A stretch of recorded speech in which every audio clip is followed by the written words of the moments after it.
কলকাতায় একটি ছোট ভিডিও এডিটিংয়ের কাজ করত অর্ণব। বয়স ২৬। ভূতপ্রেতের গল্পে তার কোনো বিশ্বাস ছিল না, বরং বন্ধুরা যখন কোনো ভৌতিক গল্প বলতো অর্ণব তখন হাসত। একদিন রাতে তার একটা কাজ পড়ল শহরের বাইরে। ফেরার সময় অনেক রাত হয়ে গেল। অর্ণব নিজের বাইক নিয়ে বাড়ির দিকে রওনা দিল। রাস্তাটা তার পরিচিত ছিল না। গুগল ম্যাপস একটা শর্টকাট দেখাল। রাস্তার নাম পুরনো নদী ব্রিজ রোড। অর্ণব ভাবল শর্টকাট যখন দেখাচ্ছে তাহলে ওই রাস্তা দিয়েই যাওয়া যাক। রাত তখন প্রায় 2:50। চারপাশে কোনো বাড়িঘর নেই। একদিকে জঙ্গল, অন্যদিকে নদী। কিছু দূর যাওয়ার পর অর্ণব একটা ছোট চায়ের দোকান দেখতে পেল। দোকানে একজন বৃদ্ধ বসেছিলেন।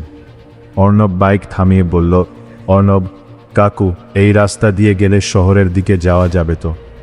বৃদ্ধ লোকটা কিছুক্ষণ অর্ণবের দিকে তাকিয়ে থাকলেন, তারপর বললেন, বৃদ্ধ, যাবে। অর্ণব হাসল। অর্ণব, তাহলে এত চুপ করে আছেন কেন? বৃদ্ধ ব্রিজটার দিকে তাকালেন। বৃদ্ধ, কারণ আজ রাতটা ওই রাস্তা দিয়ে না গেলেই ভালো হয়। অর্ণব অবাক। অর্ণব কেনে? বৃদ্ধ এবার খুব নিচু গলায় বললে। অর্ণব ব্রিজে উঠল। ঘড়িতে তখন 3:05। ব্রিজটা সত্যিই অদ্ভুত। রাস্তার দুপাশে পুরনো লোহার রেলিং, অনেকগুলো স্ট্রিট লাইট, কিন্তু বেশিরভাগই নষ্ট। নিচে কালো নদী, নদীর পানিতে চাঁদের আলোও ঠিক মতো পড়ছে না। অর্ণব বাইকের গতি একটু বাড়াল। হঠাৎ এসএফএক্স হালকা হর্ন। অর্ণব ব্রেক করল। সামনে কেউ নেই। সে পেছনে তাকাল, কেউ নেই। আবার বাইক চালাতে শুরু করল। কিছু দূর যেতেই হর্ন, এবার একটু জোরে। অর্ণব আয়নায় তাকাল। দূরে একটা আলো দেখা যাচ্ছে, দুটি হলুদ হেডলাইট। কোনো গাড়ি আসছে। অর্ণব রাস্তার এক পাশে চলে গেল। কিছুক্ষণ পর একটা পুরনো বাস তার পাশ দিয়ে চলে গেল। বাসটা এত পুরনো যে দেখে মনে হচ্ছিল বহু বছর আগে চলাচল বন্ধ হয়ে গেছে। অর্ণব বাসটার নম্বর দেখার চেষ্টা করল, কিন্তু নম্বর প্লেটের জায়গায় শুধু কালো একটা দাগ। বাসটা সামনে চলে গেল। অর্ণব আবার বাইক চালাতে শুরু করল। প্রায় 1 মিনিট পর সে বুঝতে পারল বাসটা সামনে থাকার কথা, কিন্তু কোথাও নেই। কোনো মোড় নেই, কোনো রাস্তা নেই। অর্ণব মোবাইল বের করল। সময় 3:17 AM। ঠিক তখনই তার ফোনে একটা কল এলো, আননোন নাম্বার। অর্ণব ফোন ধরল। কিছুক্ষণ কোনো শব্দ নেই। তারপর খুব দূর থেকে একটা শিশুর কণ্ঠ, দাদা। অর্ণব চমকে গেল। অর্ণব কে? কোনো উত্তর নেই। আবার সেই কণ্ঠ, দাদা, আমাকে বাড়ি নিয়ে যাবে। অর্ণব বলল, তুমি কে? ফোনের ওপাশ থেকে এবার একটা মেয়ের কণ্ঠ ভেসে এলো, পেছনে তাকিও না। কল কেটে গেল। অর্ণবের বুক ধড়ফড় করতে লাগলো, কারণ ঠিক তখনই তার পেছন থেকে একটা মেয়ের কণ্ঠ শোনা গেল, দাদা। অর্ণবের হাত ব্রেকের ওপর শক্ত হয়ে গেল। সে বৃদ্ধের কথা মনে করল। পেছনে তাকাবে না। অর্ণব সামনে তাকিয়েই রইল। পেছন থেকে আবার শব্দ, দাদা, তুমি আমাকে শুনতে পাচ্ছ? অর্ণব চোখ বন্ধ করে বলল, হ্যাঁ। তাহলে আমাকে নিয়ে চলো।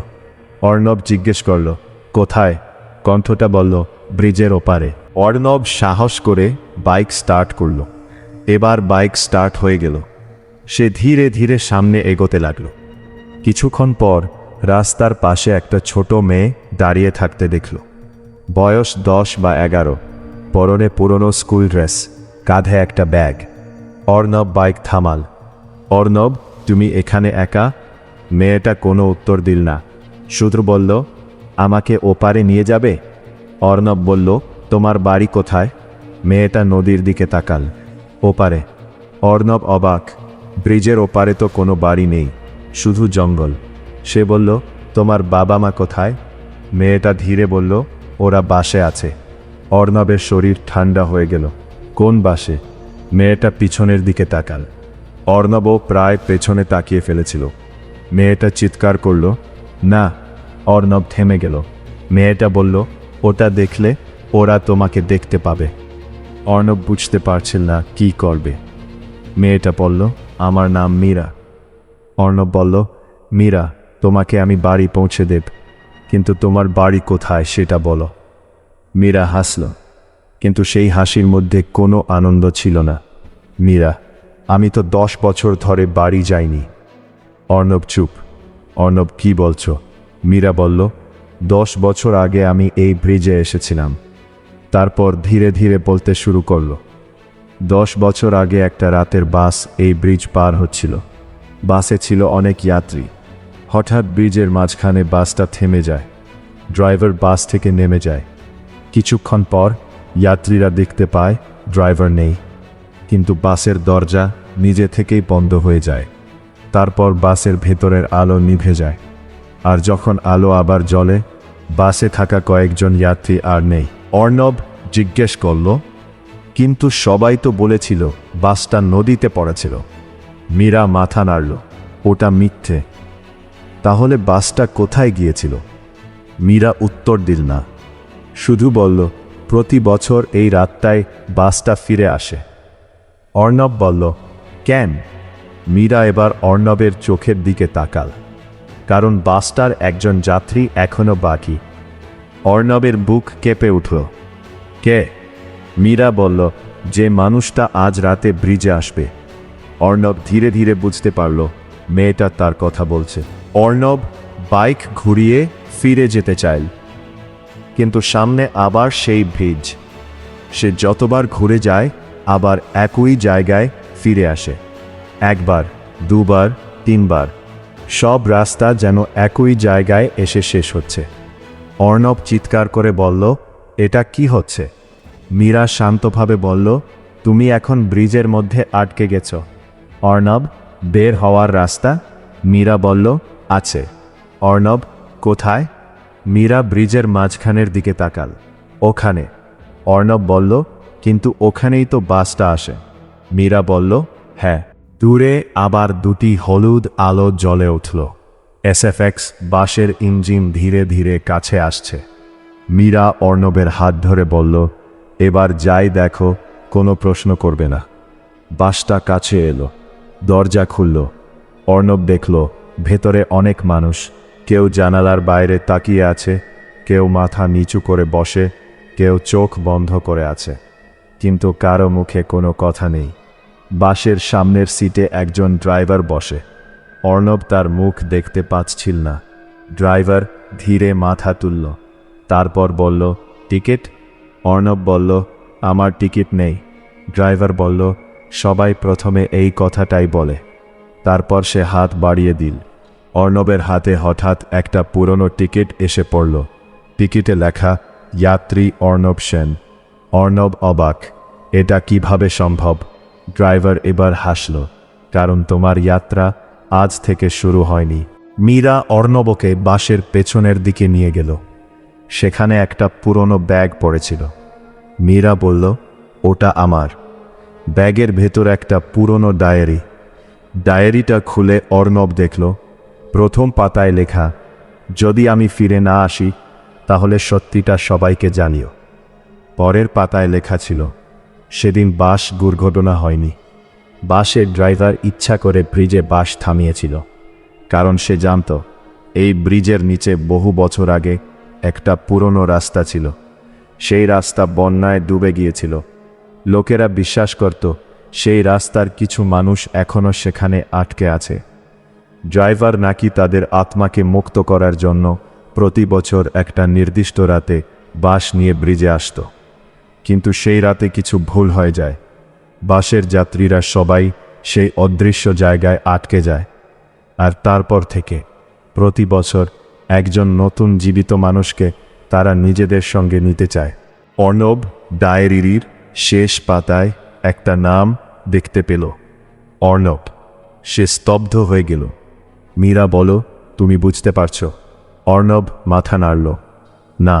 মীরা বলো, 10 বছর আগে এই ব্রিজে যে বাসটা নিখোঁজ হয়েছিল, সেই বাসে তোমার বাবা ছিলেন।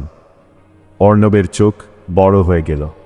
তার বাবা বহু বছর আগে নিখোঁজ হয়েছিলেন। তাকে সবাই বলেছিল একটা দুর্ঘটনায় মারা গিয়েছিলেন, কিন্তু কোনো মৃতদেহে পাওয়া যায়নি। অর্ণব এতদিন ভেবেছিল তার বাবা মারা গেছেন। মীরা বলো, তোমার বাবা এখনও ওই বাসে আছে। অর্ণবের চোখে পানি চলে এলো। আমি ওনাকে দেখতে চাই। মীরা মাথা নাড়ল। তাহলে তোমাকে একটা নিয়ম মানতে হবে। কি নিয়ম?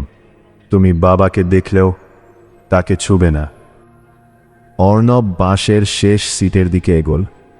একজন মানুষ জানালার পাশে বসেছিলেন।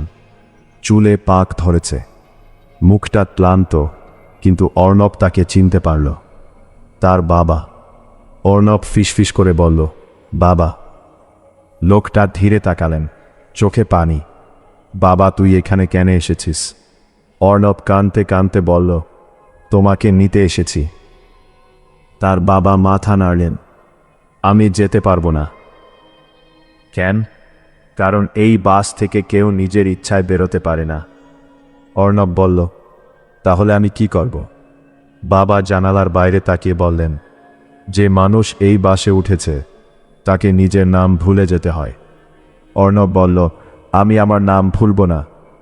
বাবা চিৎকার করে বললেন, তাহলে এখনই নেমে যা। বাসের দরজা বন্ধ হয়ে গেলে ইঞ্জিন চালু হলো। মীরা চিৎকার করল, অর্ণব, এখন! অর্ণব দরজার দিকে দৌড়াল, কিন্তু ড্রাইভার সামনে দাঁড়িয়ে। ড্রাইভার বলল, তোমার টিকিট কাটা হয়ে গেছে। অর্ণব টিকিটটা চিরে ফেলল। হঠাৎ বাসের ভেতরের সব আলো নিভে গেলে। সব যাত্রী একসঙ্গে মাথা তুলল। তারপর একসঙ্গে বলল, নামটা বলো। অর্ণব চোখ। আবার, তোমার নাম কি? অর্ণব চোখ বন্ধ করল। তার বাবার কথা মনে পড়ল, নিজের নাম ভুলে যাস না। অর্ণব জোরে চিৎকার করল, আমার নাম অর্ণব। একটা প্রচণ্ড শব্দ হলো। এসএফএক্স, বজ্রপাত, কাঁচ ভাঙার শব্দ। বাসটা কেঁপে উঠল। দরজা খুলে গেলে অর্ণব লাফ দিয়ে বাইরে পড়ে গেলে। অর্ণব চোখ খুলল। ভোর হয়ে গেছে। সে ব্রিজের পাশে পড়ে আছে। তার বাইক কয়েক মিটার দূরে পড়ে। কিন্তু মীরা নেই, বাস নেই, কেউ নেই। শুধু রাস্তার পাশে একটা পুরনো স্কুল ব্যাগ। অর্ণব ব্যাগটা হাতে নিল। তার ভেতরে একটা ছোট ছবি। ছবিতে মীরা দাঁড়িয়ে আছে, তার পাশে অর্ণবের বাবা। অর্ণব অবাক হয়ে ছবিটা উল্টে দেখল। পেছনে লেখা, যেদিন অর্ণব বড় হবে সেদিন তাকে সব সত্যি বলবো। অর্ণবের চোখ দিয়ে পানি পড়তে লাগলো। কয়েকদিন পর অর্ণব আবার সেই চায়ের দোকানে গেল। বৃদ্ধ লোকটা তখনও বসে। অর্ণব বলল, আপনি আগে থেকেই সব জানতেন, তাই না? বৃদ্ধ চুপ করে রইলেন।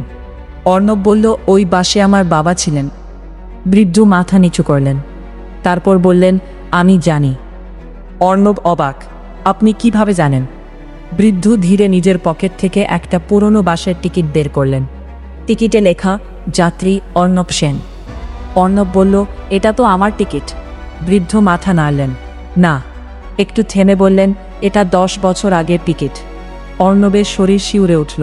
কি? বৃদ্ধ বললেন, তোর বাবা সেদিন একা বাসে ওঠেনি। অর্ণব কিছু বলতে পারলে না। বৃদ্ধ তার দিকে তাকিয়ে শেষ কথাটা বললেন, তোর মা যখন তোকে জন্ম দিয়েছিল তখন তুই ছিলি মাত্র কয়েক মাসের শিশু, কিন্তু তোর বাবা তোকে সঙ্গে নিয়ে সেই বাসে উঠেছিল। অর্ণবের মাথা ঘুরতে লাগলো। কিন্তু আমি তো? বৃদ্ধ বললেন, তোর বাবা তোকে বাঁচিয়ে বাস থেকে নামিয়ে দিয়েছিল। অর্ণব স্তব্ধ। তার মানে 10 বছর আগে তার বাবা নিখোঁজ হওয়ার সময় অর্ণবও সেই ব্রিজে ছিল, কিন্তু তার কোনো স্মৃতি নেই। বৃদ্ধ শেষবার ব্রিজের দিকে তাকিয়ে ডাক। অর্ণব নিজের ঘরে বসে পুরনো ছবিগুলো দেখছিল। হঠাৎ তার ফোনে একটা নোটিফিকেশন এলো, unknown number, voice message. Arnab মেসেজটা চালু করল। দূরে বাসের ইঞ্জিন, তারপর একটা ছোট মেয়ের কণ্ঠ, দাদা। অর্ণব স্থির হয়ে গেল। এবার কিন্তু তুমি একা আসবে না। মেসেজ শেষ। ঠিক তখনই তার ঘরের জানালার বাইরে একটা বাসের হর্ন শোনা গেল। এসএফএক্স দীর্ঘ বাসের হর্ন। অর্ণব ধীরে জানালার দিকে তাকাল। রাস্তার নিচে কেউ নেই, কিন্তু কুয়াশার মধ্যে 2টি হলুদ হেডলাইট জ্বলছে, আর বাসের সামনের কাছে একটা লেখা, শেষ যাত্রা 3:27 AM। এসএফএক্স হার্টবিট ধীরে ধীরে বাড়ছে। বর্ণনাকারী, আজও সেই ব্রিজে রাত 3টার পর কেউ যায় না, কারণ মানুষ জানে ওই ব্রিজে শুধু একটা পুরনো বাস আসে না, ওই ব্রিজে ফিরে আসে অসমাপ্ত যাত্রাগুলো। আর কোনো রাতে সেই বাস একজন জীবিত মানুষকে তার পুরনো যাত্রা শেষ করার জন্য ডাকতে আসে। এসএফএক্স বাসের হর্ন, তারপর সম্পূর্ণ নীরবতা। সমাপ্ত। ডার্ক রাজ। যদি গল্পটা আপনার ভালো লেগে থাকে তাহলে ডার্ক রাজে সাবস্ক্রাইব করে পাশে থাকুন, কারণ পরের গল্পে হয়তো রহস্যটা আরও অন্ধকার হবে।